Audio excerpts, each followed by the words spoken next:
Денес 27. април, роденденот на Горан Стефановски, драмски писател и безвременски уметник кој ни остави големо наследство на сите нас.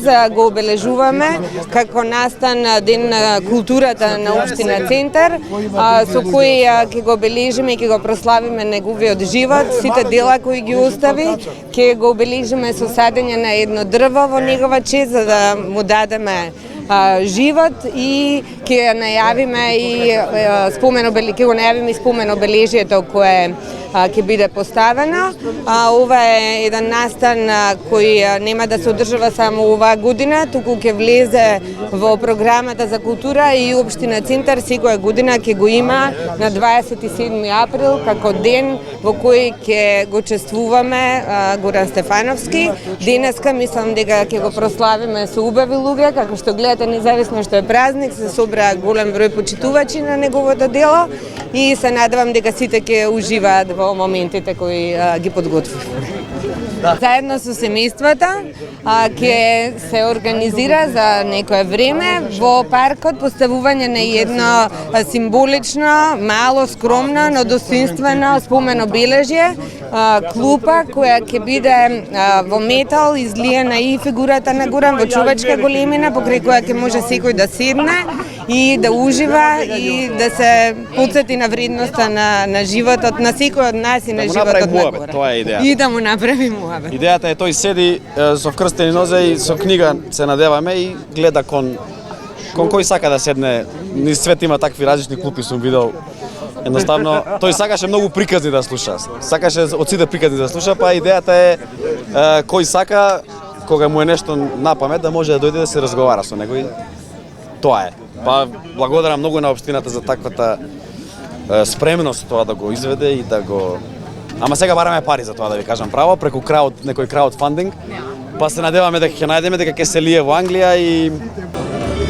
Моето семејство Чоревски со семејството Стефановски се знаат од 45-та година.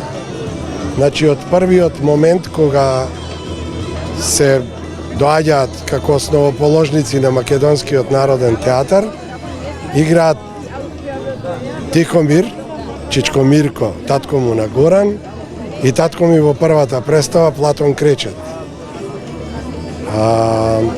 И од тогаш тие беа неразделни, се до нормално до нивната смрт. Иначе Горан е роден во Битола, ако не сте знаеле, и јас сум постар од Горан. Јас сум 47, а тој мислам дека е 52-та, 3-та, така нешто, или 54-та. Знам дека сум 6-7 години постар од него. Јас му бев батко него. После тој ми стана мене батко, затоа што стана еден од најпознатите писатели, а јас имав таа среќа да бидам до него, со него и да играм скоро во сите негови представи. Загубата е ненадоместлива. Се плашам дека овој македонски народ сите чуда за 3 дена ќе бидат, но сепак се радувам на јаворот кој што го посадија. Ќе се радувам ако се постави бистата тука, затоа што ова беше негово место. Сигурен сум дека не знаеше дека неговата смрт толку длабоко ќе се осети кај толку многу луѓе. Како што рече Јана Преска, денес му е 67 роден ден, па ајде да прославиме. Еве ќе некои имате пијачки, ама немате сите, како што беше кажано, треба да си имате. Подоцна малку ќе треба да наздравиме. Наздрави.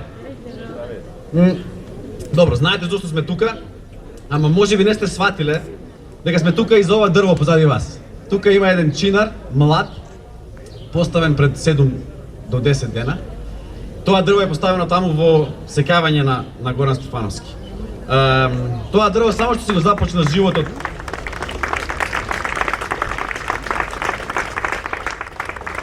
Тоа дрво само што си го започна животот тука на ова место. Насилно, за жал, го извадивме од својот дом и го донесовме тука, токму тука за Горан. И еден живот сгасна, ама друг еве тука започнува. Значи, иако овој настан е посветен на нашиот татко, сопруг, дедо Горан Стефановски, но посветен и на ова дрво исто. И предлагам да го викаме Горан или Горанчо на Галено додека не порасне, можеби. Па ајде да му кажеме здраво, ако не е проблем, да му кажеме ајде со мене на 3 здраво Горане, 1, 2, 3. Здраво Горане! Добре дојде дрво. Се надевам дека тука ќе ти биде убаво, дека ќе пуштиш здраво корен и дека ќе бидеш среќна. Еве ние овие 2 часа ќе ти праќаме позитивна енергија, добри вибри, за да знаеш дека нема потреба за страв и дека те сакаме. Роденденот на Горан Стефановски ден кој ќе биде ден на културата на општина Центар и сигурно бележје за него. Тоа ќе биде една метална човечка големина, ќе биде излиена неговата фигура како седи на клупата и на таа клупа ќе има место за секој правда и слобода, да не биде каче, каде што нема да сме потиснати од секојдневието, да биде една клупа и едно каче за вдишување.